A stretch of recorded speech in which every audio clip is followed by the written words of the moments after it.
आंखें मूंद लेने से खतरा टल नहीं जाता, आंखें मूंद लेने से खतरा टल नहीं जाता। अभी तो हमें ऐसी चीज देखनी है जो किसी से देखा नहीं जाता। तो चलिए दोस्तों, इसी के साथ हम अपना वीडियो शुरू करते हैं, जिसमें हम पढ़ने वाले लॉज ऑफ रिफ्रैक्शन के बारे में। लॉज ऑफ रिफ्रैक्शन, इस पर बहुत कमेंट्स आए थे कि ये वाला टॉपिक अलग से बताया जाए, तो इस पर एक अलग से वीडियो आपके लिए आ गई है। Laws of refraction. अब पहला लॉ क्या है इसका? Laws of refraction. आपने लॉज ऑफ रिफ्लेक्शन पढ़ा होगा क्लास 7 में, मैंने आपको पढ़ाया था, तो आप पढ़ लीजिए लॉज ऑफ रिफ्रैक्शन। अब पहला लॉ क्या है कि सेम है, पहला लॉ सेम है। पहला लॉ क्या था रिफ्लेक्शन का? Incident ray, normal and the reflected की जगह लिखना है रिफ्रैक्टेड। रिफ्रैक्टेड रे lie on the same plane। ये है पहला लॉ ऑफ रिफ्रैक्शन। पहला लॉ ऑफ रिफ्रैक्शन में क्या है कि एक मिरर है और अगर इंसिडेंट रे हम इस पर देते हैं तो ये नहीं कि रिफ्लेक्टेड रे कोई दूसरे मिरर पे निकल जाएगा और नॉर्मल कोई तीसरे मिरर पे बन जाएगा। इसका मतलब है अगर हम ये प्लेन मिरर पर इंसिडेंट रे दिए तो रिफ्लेक्टेड रे भी इसी पर रहेगा और नॉर्मल भी इसका यही बनेगा, नॉर्मल भी इसका यही बनेगा। ठीक है, फर्स्ट लॉ में इतना ही था, समझ में आ गया? ठीक है, अब मेन जो हम वीडियो बनाए हैं फर्स्ट लॉ के लिए थोड़ी सेकंड लॉ, जिसे स्नेल्स लॉ यानी कि स्नेल का नियम भी कहा जाता है। स्नेल का नियम, स्नेल का नियम, स्नेल का नियम यानी कि सेकंड लॉ, जिसे हम लोग स्नेल्स लॉ कहते हैं, यानी कि स्नेल का नियम में है कि अगर एंगल ऑफ इंसिडेंस का हम लोग साइन ले लेते हैं और एंगल ऑफ रिफ्रैक्शन का भी हम लोग साइन लेते हैं और दोनों को डिवाइड करते हैं तो एक कांस्टेंट मिलता है, यानी कि sine I by sine are equal to constant. ये है हमारा स्नेल का नियम। अब देखिए इसे हम समझाते हैं। अब इसमें साइन क्या है? आप अभी क्लास 8 में हैं, आप अभी ट्रिग्नोमेट्री नहीं पढ़े हैं, तो अभी के लिए सिर्फ इतना जान लीजिए कि साइन क्या है? ट्रिग्नोमेट्रिक रेशियो है। ट्रिग्नोमेट्रिक रेशियो क्या होता है? ट्रिग्नोमेट्रिक रेशियो 6 होता है, sine cos tan cosec cot और भी कई एक और। ठीक है, तो अब उसमें से जो है साइन कॉस और टेन 3 है, साइन कॉस और टेन, जिसे हम लोग फंडामेंटल रेशियो कहते हैं। फंडामेंटल है ये मतलब बेस है। अब इसमें टेन का फॉर्मूला होता है साइन बाय कॉस, तो अब साइन और कॉस से ही मिलके क्या बनता है? टेन। तो इसको भी हम लोग फंडामेंटल से हटा देते हैं, तो बचा कौन? साइन और कॉस। अब बोलिए, आप बोलिएगा कि सर साइन ही क्यों लिया, कॉस क्यों नहीं लिया? अब वो हमसे नहीं, आप वो स्नेल भाई साहब से जाके पूछ सकते हैं। वो जो नियम बताए हैं उस पर पूरा दुनिया चलती है। ठीक है, sine I by sine r is equal to constant. ये है आपका सेकंड लॉ, जो कि है स्नेल का नियम। स्नेल का नियम, और स्नेल का नियम अगर आपको बोलेगा state the second law of refraction और द स्नेल्स लॉ, तो आप क्या लिखेगा? The second law of refraction is also known as Snell's law. In this for a media comma करके आप ये चीज वहां पे लिख सकते हैं। ठीक है, ठीक है, अब चलिए और कुछ इसके बारे में जानते हैं। अब ये जो कांस्टेंट है, इसे हम लोग म्यू से डिनोट करते हैं। म्यू से, म्याऊ नहीं है, पहली बात म्याऊ नहीं है, ये है म्यू, MEW, म्याऊ नहीं है, म्यू है। अब कांस्टेंट म्यू है और म्यू किसको डिनोट करता है?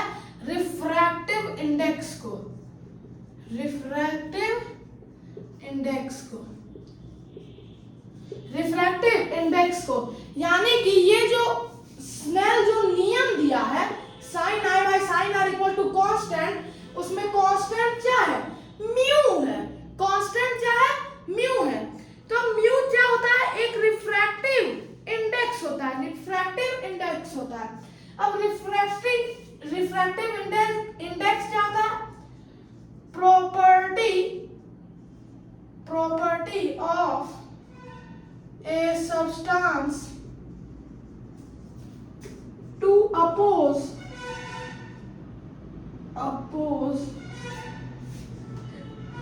light is called its refractive index,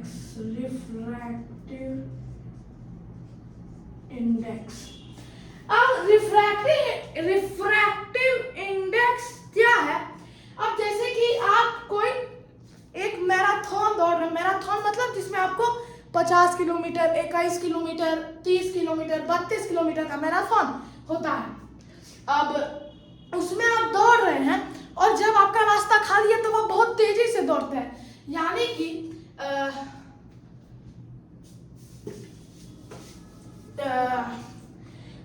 कि आप जब खुला स्पेस में दौड़ते हैं तो आपका स्पीड क्या रहता है, ज्यादा रहता है। लेकिन अगर वहीं कहीं भीड़ भाड़ वाला एरिया आ जाए तो आपका क्या होता है, हल्का फुल्का भीड़ भाड़, तो उसमें आपका क्या होता है, स्पीड हल्का कम हो जाता है, सबको ठोकर मारते हुए थोड़ी ना निकल जाएंगे। और आगे जाके अगर पूरा कोई आपको बीच में एक मेला ही मिल गया तब आपका स्पीड और कम हो जाता है। यानी कि मान लेते हैं कि आप एक मैराथन दौड़ रहे हैं जिसमें आपको 3 जगह से जाना है, ए, बी और सी।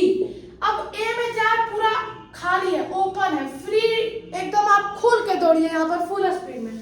बी में क्या है, लिटिल क्राउड है, यानी कि हल्का सा भीड़ भाड़ है, हल्का सा भीड़ भाड़ है। और सी में क्या है कि फुल्ली क्राउडेड है, यानी कि पूरा, अच्छा अब हमको समझ में आया मेरा आवाज क्यों गूंजता है। यह स्टैंड में है ना, स्प्रिंग लगा हुआ है, हम जोर से बोलते तो ये झनझनाने लगता है, वैसा कोई दिक्कत का बात नहीं है।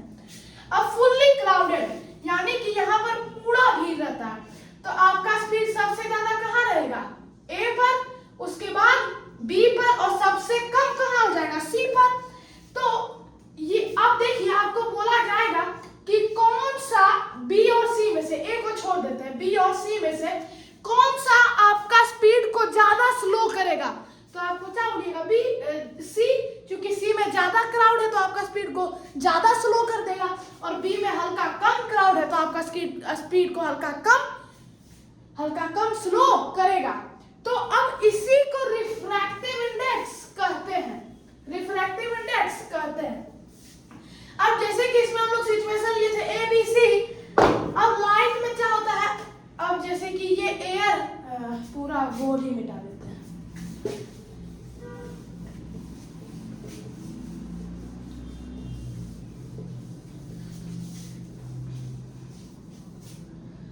तो देखिए,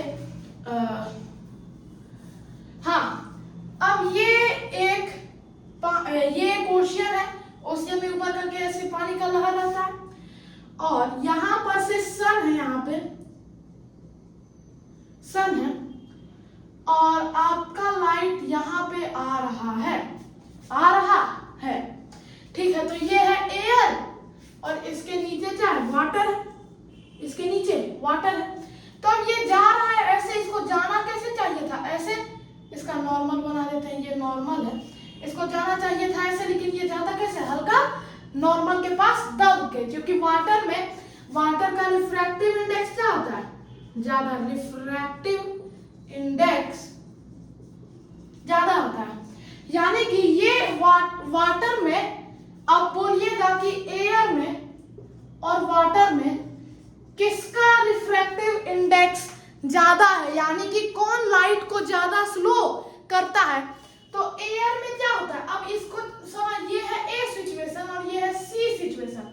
ए सिचुएशन में क्या था, पूरा खुला हुआ था, एकदम फुल स्पीड में चल रहे थे, वैसा ही किसमें, एयर में। लेकिन वाटर में क्या हो जाता है, हल्का मॉलिक्यूल्स आपका रास्ता रोकने लगता है, जिससे आपका स्पीड कम हो जाता है। इसीलिए एयर में इसमें है 2.25 into 10 to the power 8 metre पर सेकेंड। इसमें स्पीड, जिसमें लाइट का स्पीड कम होगा उसका रिफ्रैक्टिव इंडेक्स ज्यादा होगा। ठीक है, अब हम जो मेन चीज आपको बताने के लिए यहाँ लाए थे वो समझ लेते हैं। आपको रिफ्रैक्टिव इंडेक्स समझ में आ गया? जिसमें स्पीड ज्यादा उसका रिफ्रैक्टिव इंडेक्स कम, और जिसमें स्पीड कम उसका रिफ्रैक्टिव इंडेक्स ज्यादा। अब देखिए ये एयर में है तो एयर में इसका कुछ स्पीड है। अब म्यू हम आपको बताए थे वो क्या होता है, रिफ्रैक्टिव इंडेक्स। अब देखिए म्यू का दो फॉर्मूला है। एक फॉर्मूला जो हम आपको बताए sine I by sine r. लेकिन अगर आपको एंगल ऑफ इंसिडेंस भी नहीं पता, एंगल ऑफ रिफ्रैक्शन भी नहीं पता, तब आप कौन सा दूसरा फॉर्मूला लगा सकते हैं? Speed of light in air और speed of light in given medium. पसीना देख रहा है ना आपके लिए। अब देखिए speed of light in air और स्पीड ऑफ लाइट का जो स्पीड है एयर में भी वही रहता है, वैक्यूम में भी वही रहता है। और गिवन मीडिया, जो आपको मीडिया दिया गया है, मीडियम जो दिया गया है उसमें, जैसे कि आपको बोला म्यू क्या होता है, रिफ्रैक्टिव इंडेक्स, और आपको बोला वाटर का रिफ्रैक्टिव इंडेक्स निकालो, तो निकाल लेते फॉर्मूला डाल के। इसमें हमको एंगल ऑफ इंसिडेंस दिया गया है, नहीं दिया गया, एंगल ऑफ रिफ्रैक्शन दिया गया है, नहीं दिया गया, तो हमको कौन सा फॉर्मूला लगाना पड़ेगा? ये वाला फॉर्मूला लगाना पड़ेगा। तो speed of light in air क्या है, 3 into 10 to the power 8 metre पर सेकेंड, और speed of light in given medium यहाँ पे क्या है, वाटर आपको दिया गया है, तो वाटर में स्पीड होता है 2.25 into 10 to the power 8 metre पर second. 10 to the power 8 cancel, ये डेसिमल ऊपर में 2 जीरो, और जब आप इसे कैंसिल कीजिएगा तो आपका आंसर आएगा 4/3 यानी कि 1.333। तो इसका रिफ्रैक्टिव इंडेक्स कितना हुआ, 4/3 यानी कि 1.333। ठीक है, हो गया। हाँ ठीक है। अब इधर देखिए ये, अब यहाँ पर देखिए दो मीडियम है, एक मीडियम एयर है, एक मीडियम वाटर है। तो अब देखिए इसमें म्यू अलग होगा, मान लेते हैं इसमें म्यू है μ1, और इसमें जो रिफ्रैक्टिव इंडेक्स है वाटर का रिफ्रैक्टिव इंडेक्स अलग होगा, इसे मान लेते हैं μ2।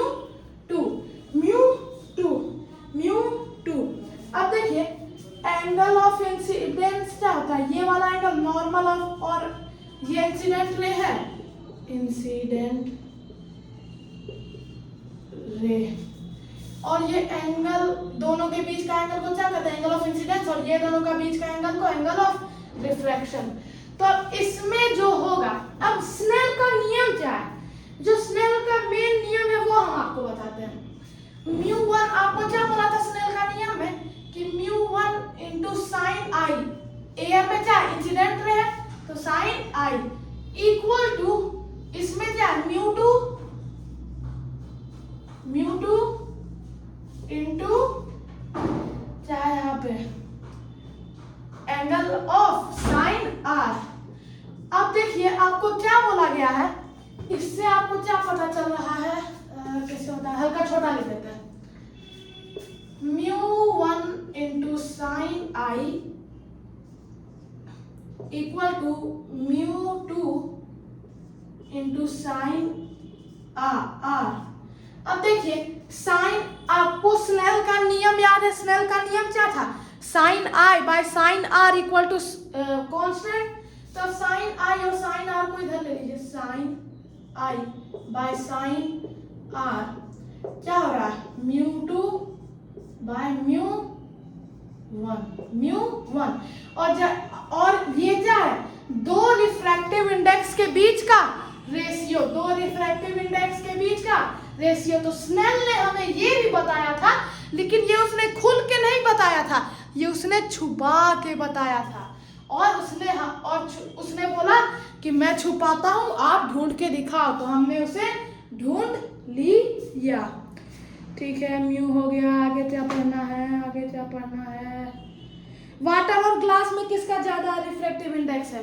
ग्लास में, क्योंकि ग्लास में लाइट का स्पीड क्या है? 2 × 10⁸ मीटर पर सेकेंड, और वाटर में क्या है? 2.25 × 10⁸ मीटर पर सेकेंड।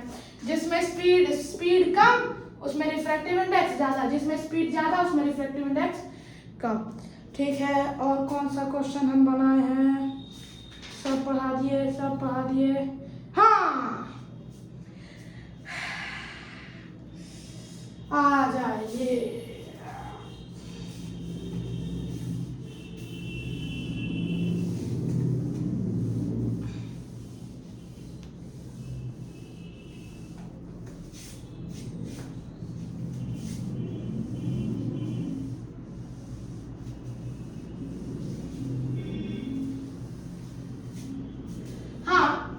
इसमें दिया गया है importance of refractive index. Book में नहीं दिया गया, हम आपको अपनी तरफ से बता देते हैं।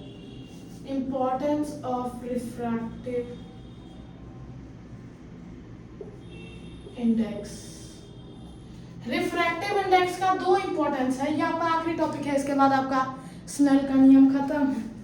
अब मान लेते हैं किसी का रिफ्रैक्टिव इंडेक्स आपको दिया गया 1.5, तो उससे आपको 2 बात पता चलती है। क्या? कि मान लेते हैं 1.5 मीडियम एक्स है। मीडियम क्या है? मीडियम को हम लोग ले लेते हैं एक्स। तो इसमें क्या कहेंगे कि medium x is 1.5 times denser than the air। और दूसरा इंपॉर्टेंस है medium the speed of light in medium x is 1.5 times slower than the speed of light in air। अब 2 बात क्या पता चलती है? अगर किसी का रिफ्रैक्टिव इंडेक्स 1.5 दिया गया है, यानी कि वो एयर से 1.5 टाइम्स ज्यादा डेंसर है, उसका घनत्व हवा से 1.5 गुना ज्यादा अधिक है।